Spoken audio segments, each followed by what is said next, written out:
오늘은 예수님의 탄생을 기다리며 준비하는 대림절 첫 번째 주일입니다. 여러분, 매년 성탄절을 맞을 때마다 어떤 기대가 있으십니까? 어린아이들은 크리스마스를 앞두면 누구나 선물을 기대하고요. 연애를 하는 젊은이들은 다른 때보다 크리스마스 이브에 멋진 데이트할 걸 기대를 합니다. 안 믿는 분들은 올해 같은 경우 그 3일 연휴예요. 놀러 갈 기대들 하고 있을 겁니다. 선물에 대한 기대도 없고 데이트에 대한 기대도 없고 놀러 갈 기대도 만약 없다면 참 재미없는 성탄절이 될 수도 있겠다, 그런 생각이 듭니다. 그런데 여러분, 아닙니다. 예수 믿는 우리는 성탄절을 앞두고 가장 가슴이 설레는 사람이어야 합니다. 왜 그렇습니까? 선물과는, 또는 멋진 데이트와는, 또 어디 놀러 가는 것과는 비교할 수 없는 주님이 주시는 은혜를 이 성탄을 통해 경험할 수 있기 때문입니다. 그래서 주님의 성탄을 기다리며 이 한 달 동안 우리가 어떤 은혜를 경험해야 할지 오늘 말씀을 통해서 배우기를 원합니다. 오늘 본문은 다윗이 사울의 손자요 요나단의 아들인 무비보셋에게 은혜를 베풀어 준 사건을 기록한 말씀입니다. 무비보셋은 말씀드린 것처럼 사울의 손자이고 요나단의 아들입니다. 그런데 두 다리를 저는 장애가 있었습니다. 그렇게 된 데는 이유가 있습니다.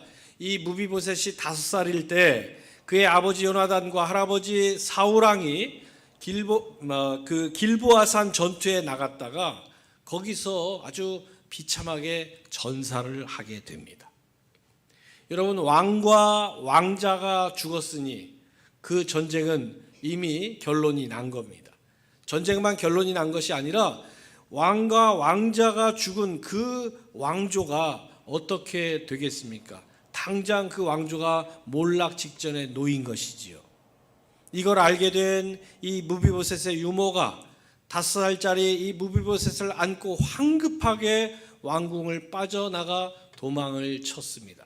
그런데 너무 급하게 도망을 치다가 그만 이 5살짜리 아이를 떨어뜨려서, 요즘 말로 하자면 이 무비보셋이 두 다리에 아주 심각한 골절상을 입게 됐고, 뭐 변변한 치료를 받을 수 있었겠습니까? 결국 평생 두 다리를 절어야 하는 그런 심각한 장애를 입게 됐습니다.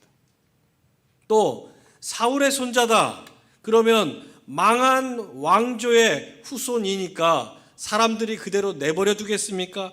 그래서 자기 이름이 무엇인지 어느 집안 출신인지 꽁꽁 숨긴 채 요단강 동쪽 편에 아무도 모르게 숨어 살았습니다.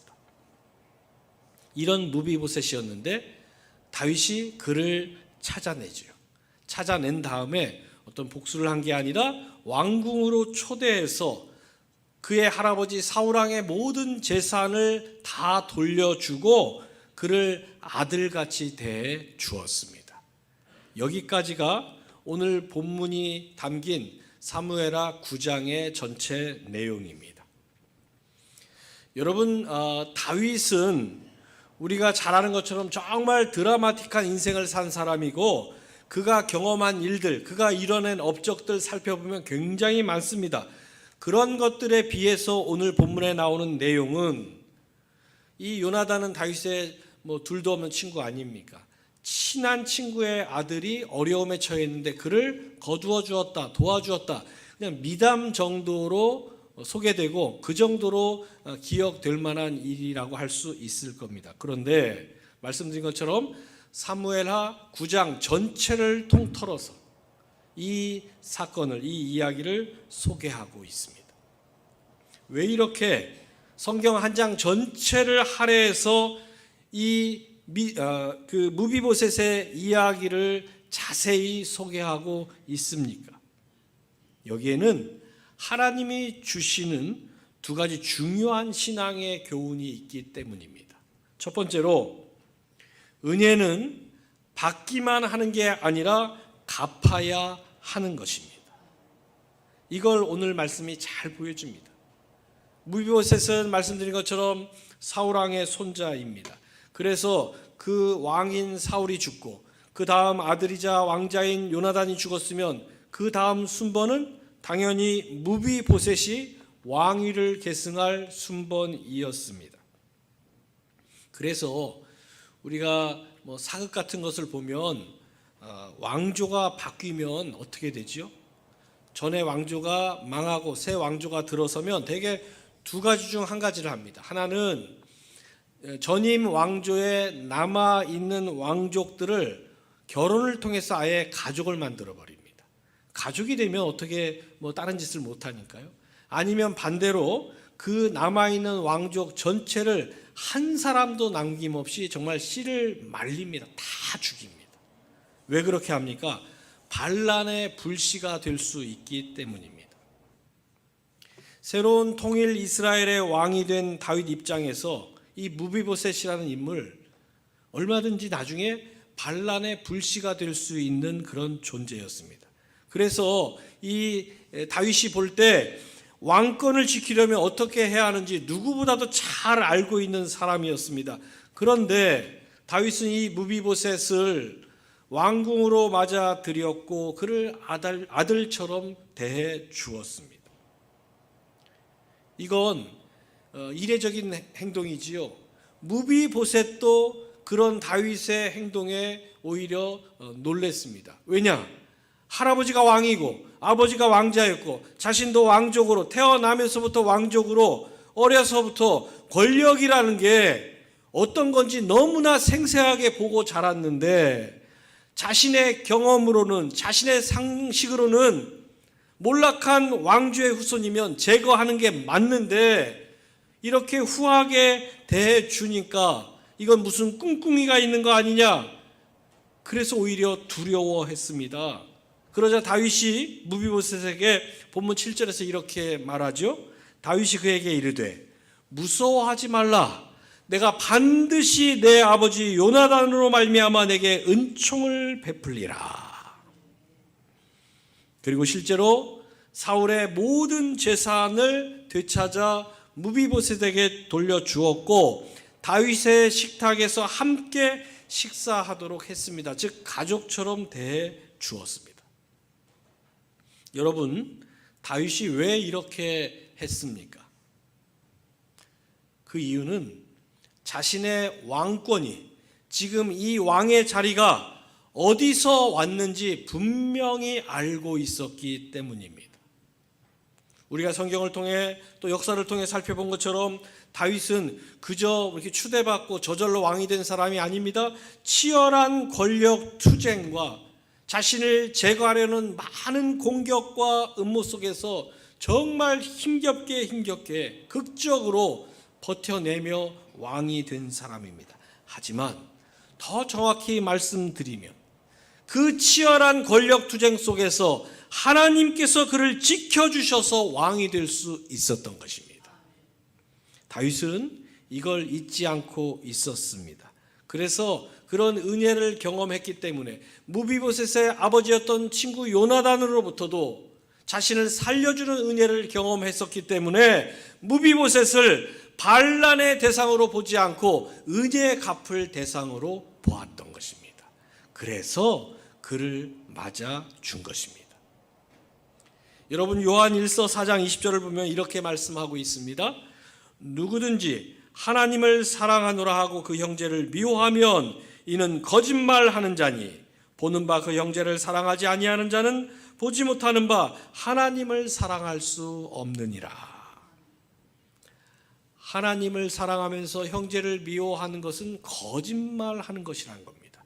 또 형제를 사랑하지 않으면서 보이지 않는 하나님을 사랑하는 것, 그건 불가능한 일이라는 겁니다. 우리는 하나님 사랑하는 사람들이잖아요. 여러분, 올 한 해 지난 11달 살아오면서 하나님 사랑하는 사람들인데 내 형제는 이웃은 얼마만큼 사랑하며 살아왔는지 돌아보십시오. 요한일서 4장 20절은 분명히 말씀합니다. 하나님 사랑한다면서 형제를 미워하는 건 거짓말하는 것이고, 형제를 사랑하지 않으면서 하나님을 사랑하는 건 불가능하다고 분명 말씀하고 있습니다. 만약 내 안에 그런 불일치가 있다면 이 문제를 해결해야 합니다. 올 한 해 지금까지 살아오면서 여러분 누군가로부터 상처를 받았거나 누군가로 인해 힘들었던 적이 있으셨습니까? 그 문제 어떻게 해결하셨습니까? 또 아직 올해 한 달이 남았는데 그 문제 어떻게 해결해 가고 있으십니까? 저도 오래전 그런 경험이 있었습니다. 저를 아주 힘들게 하는 그런 분이 있었는데요. 그런 분과 같이 지낼 수밖에 없는 상황이었는데 여차저차해서 이제 더 이상 그분을 안 볼 수 있게 됐습니다. 안 보니까 제 안에 있던 미움이나 분함이나 억울함들이 사라지는 걸 제가 느낄 수 있었습니다. 아, 이제 안 보니까 다 해결되는구나.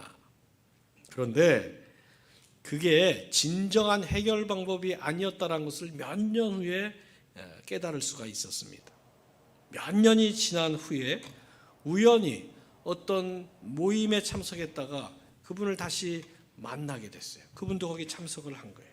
그 모임이 몇 시간 동안 진행되는 그런 행사였는데 그 몇 시간 동안 그 모임의 특성상 빠져나올 수도 없는 그런 자리였습니다.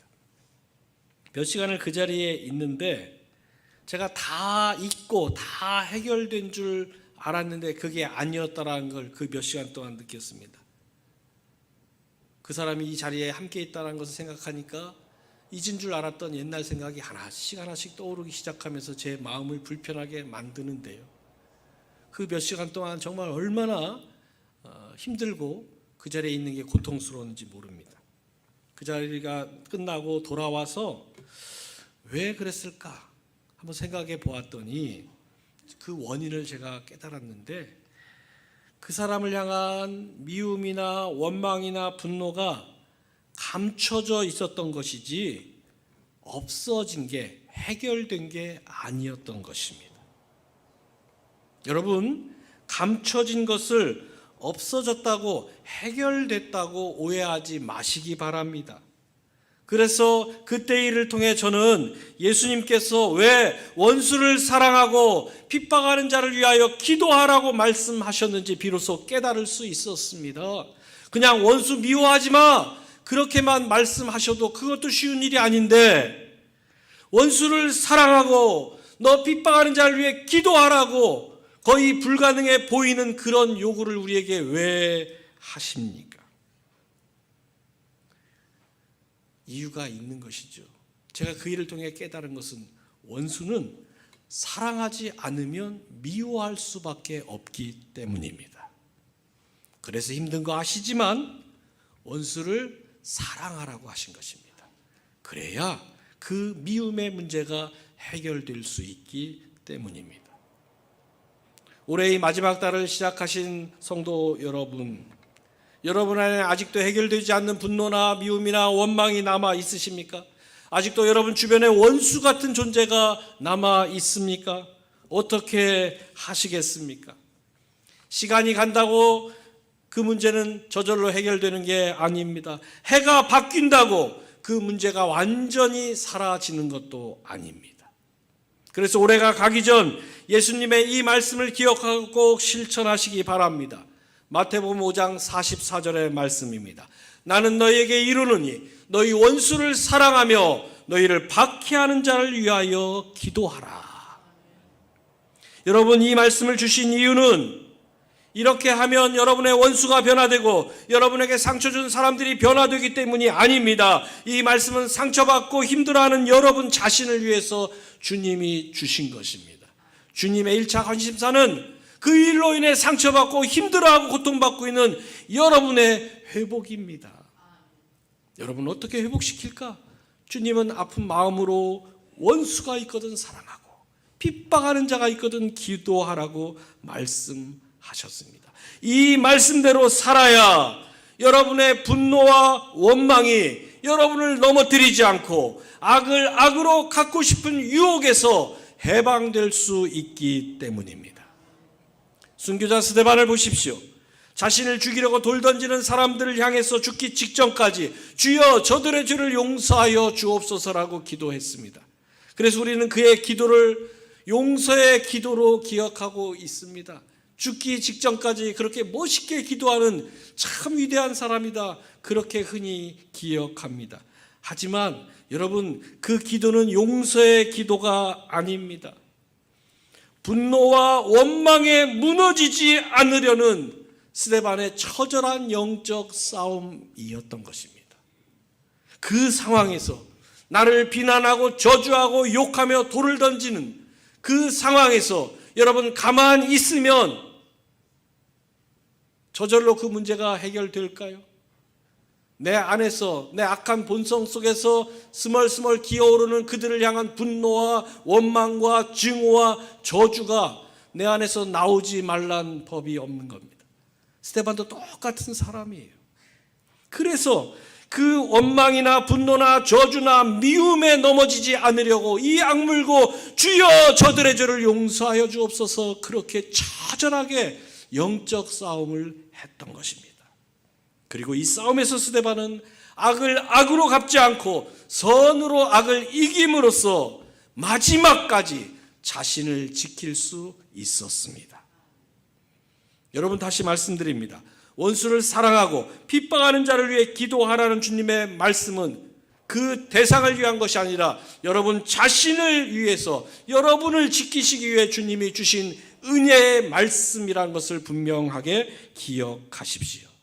그래서 이건 거의 불가능한 일, 내 능력으로는 도저히 하기 어려운 과제를 우리에게 요구하신 게 아니라 주님이 원망이나 분노나 미움이나 저주로 내 스스로를 악에게 지는 인생으로 몰락시키려는 그 유혹의 자리에 빠지지 않도록 나를 지켜주시려고 주신 은혜의 말씀이라는 것을 알아야 합니다. 이 은혜를 기억하고 올해가 가기 전에 원수된 자, 핍박하는 자, 상처 준 자들에게 주님께 받은 은혜를 가지고 여러분 주님 말씀대로 기도로 사랑으로 갚아줄 수 있는 여러분 되시길 주님의 이름으로 축원합니다.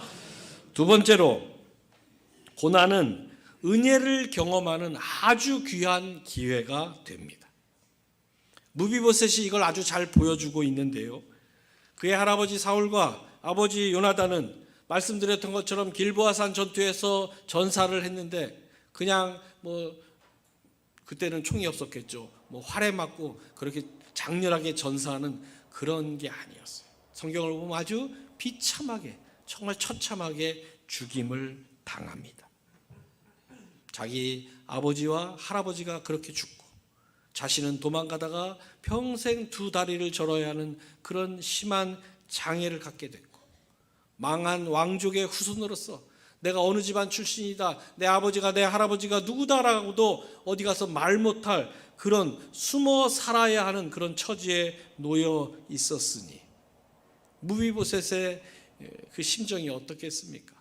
살아도 결코 살아있는 게 아니었을 겁니다. 그래서 오늘 본문에서 다윗이 그를 찾아서 왕궁으로 불렀지 않습니까? 그래서 다윗을 다시 만났을 때 무비보셋이 스스로를 뭐라고 표현합니까? 오늘 본문 8절을 보십시오.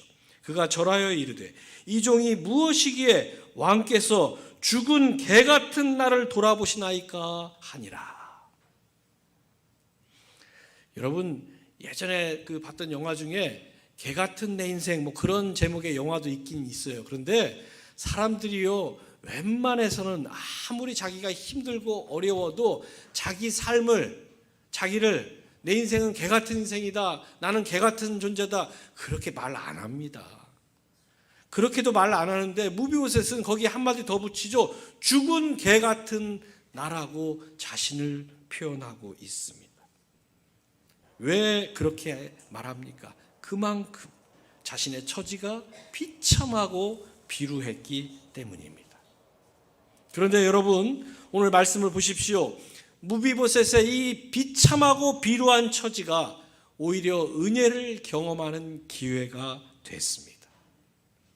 오늘 본문을 보면 다윗은 부하들에게 사울의 집에 아직도 남은 사람이 있느냐, 1절을 보면 그렇게 그가 부하들에게 묻지요. 그 의미는 남은 사람이 있거든 잡아다가 다 죽여라, 그런 일반적인 역사의 어떤 그런 흐름이 아니라 이 사울과 그의 아들 요나단에 대해서는 다윗은 특별한 관계에 있고 특별한 감정이 있기 때문입니다.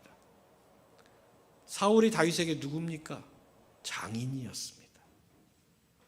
어쨌든 장인이었어요. 그리고 그 아들 요나단은 다윗의 둘도 없는 친구였습니다. 사울이 다윗을 죽이려 할 때 이 요나단은 목숨을 걸고 자기를 지켜준 친구였어요. 그러니 자신이 이제 왕이 되어서 최고 1인자가 되었을 때 그 가족들이 남아있으면 다 제거하는 게 아니라 어떻게든 돕고 싶은 마음이 있었을 겁니다. 그래서 사울의 집에 아직도 남아있는 사람이 있느냐라고 물은 이유가 오늘 본문 1절 하반절에 잘 나옵니다. 내가 요나단으로 말미암아 그 사람에게 은총을 베풀리라 하니라. 내가 요나단에게 받은 은혜가 있으니까 그 은혜를 갚고 싶어서 찾는 거다, 그렇게 이야기한 거죠.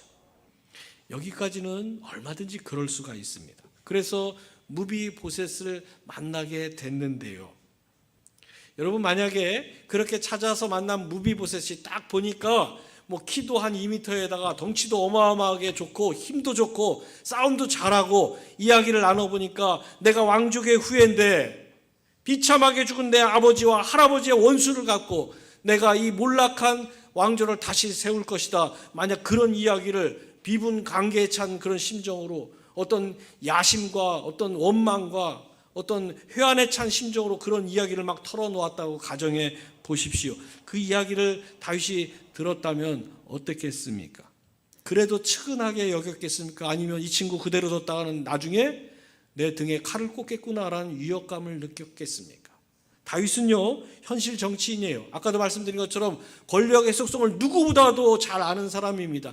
이 자리에 오르기까지 정말 수많은 세월 동안 수많은 전쟁과 수많은 죽고 죽이는 피비린내나는 과정을 통해 이 자리에 이른 겁니다. 이 자리 지키려면 어떻게 해야 되는지 누구보다도 잘 아는 사람입니다. 그래서 만약에 그렇게 원망과 분노와 복수와 다시 자기의 그 왕조를 세우고자 하는 야심을 가진 무비보셋이었다라면 아마 엄청난 위협감을 느끼고 그를 그대로 살려두지 않았을런지도 모릅니다. 그런데 만나보니까 두 다리를 못 쓰는 고칠 수 없는 장애를 입은 상태예요. 얘기를 나눠보니까 스스로를 나는 개 같은 존재, 죽은 개 같은 존재입니다라고 그렇게 스스로를 비하할 만큼 그렇게 거의 폐인이 되다시피 한 그런 무비보셋이었습니다. 그래서 오늘 본문 7절을 보면요, 그런 무비보셋을 보고 오히려 다윗이 무서워하지 말라고, 내가 반드시 너에게 은총을 베풀 것이라고 그렇게 위로하고 무비보셋을 다독입니다. 그리고 실제로 사울이 소유했던 모든 재산을 되찾아 무비보셋에게 돌려주지요. 그리고 무비보셋을 진짜 아들처럼 대해 주었습니다. 오늘 본문 아래 11절을 보십시오. 무비보셋은 왕자 중 하나처럼 왕의 상에서 먹으니라. 그래서 무비보셋은 아까 말씀드린 것처럼 스스로 자신의 인생을 개 같은 존재라고 느낄 만큼 처절하게 실패한 그 상황이 오히려 다윗의 은혜를 입을 기회가 되었던 것입니다. 여러분, 그래서 고난은 실패가 아니고 망한 증거도 아닙니다. 더구나 하나님의 자녀들이 겪는 고난에는 하나님의 섭리가 있습니다. 어떤 섭리가 있습니까? 고린도전서 10장 13절을 보십시오. 오직 하나님은 미쁘사 너희가 감당하지 못할 시험당함을 허락하지 아니하시고 시험당할 즈음에 또한 피할 길을 내사 너희로 능히 감당하게 하시느니라. 여러분, 그래서 하나님의 자녀들에게 고난은 오히려 하나님의 은혜를 경험하는 기회가 되는 것입니다. 일본 경제계의 거물로 꼽히는 마쓰시다 고노스케가 그 노년에 기자와의 인터뷰에서 이런 질문을 받습니다. 당신은 어떻게 성공할 수 있었습니까? 그러자 그는 나는 내 부족함 때문에 성공할 수 있었습니다 라는 유명한 말을 했습니다. 너무너무 가난해서 10대 소년 시절 구두 닦기로부터 시작해서 어떤 일이든지 마다하지 않고 최선을 다해 일할 수 있었고, 초등학교 1학년 다니다가 그만둔 게 학력의 전부다 보니까 너무너무 못 배워서 만나는 모든 사람을 내 스승으로 여기고 그들에게 평생 배울 수 있었고, 어릴 적부터 몸이 너무너무 약해서 하루도 운동을 건너뛰지 않고 매일매일 운동하면서 건강을 위해 최선의 노력을 다 기울였더니 내가 성공할 수 있었습니다. 그렇게 대답을 합니다. 실제로 95세까지 장수를 했고요. 또 일본 경제계에서 경영의 신이라고 불리는 그런 추앙받는 인물이 될 수 있었습니다. 여러분, 누구에게나 고난이 있을 수 있습니다. 누구에게나 어려움은 있기 마련입니다. 그래서 내 어려움과 내 고난을 바라보면서 왜 나만 이런가, 여러분 그렇게 바라보지 마시기 바랍니다. 여러분에게 보이지 않아서 그렇지 내 옆에 있는 아무개도, 또 내 옆에 있는 아무개도, 우리 주변에 많은 사람들이 고난과 어려움 속에 살아갑니다. 그게 우리 인생입니다. 그래서 여러분에게 올 한 해 돌아볼 때 고난이 있으셨습니까? 다시 보십시오. 그 고난 속에서도 하나님의 은혜가 있었습니다. 또 여러분에게 부족함이 있으셨습니까? 다시 잘 살펴보십시오. 그 부족함 안에도 하나님의 은혜가 있었습니다. 그래서 지금 여러분에게 약함이 있으십니까? 그 약함은 하나님의 은혜를 경험할 기회인 줄로 믿으시기 바랍니다. 그래서 올해 남은 한 달 어떤 상황, 어떤 형편에서도 포기하지 마시고 낙심하지 마시기 바랍니다. 여러분의 고난과 여러분의 부족함과 여러분의 약함을 원망과 낙심의 근거로 삼지 마시고 무비보셋처럼 하나님의 은혜를 경험할 기회로 삼으시기 바랍니다. 그래서 올 한 해를 마무리할 때 여러분도 사도 바울처럼 고백할 수 있기를 간절히 원합니다. 고린도후서 12장 9절을 보십시오. 나의 여러 약한 것들에 대하여 자랑하리니 이는 그리스도의 능력이 내게 머물게 하려 함이라. 아멘. 여러분을 사랑하시는 하나님께서 올해의 남은 이 한 달 동안 여러분의 부족함을 부족함으로 끝내지 않으시고 여러분의 문제를 문제로 끝내지 않으시며 여러분의 눈물을 눈물로 끝내지 않으시는 그 은혜가 매일매일 날마다 여러분에게 임하실 수 있길 주님의 이름으로 축원합니다.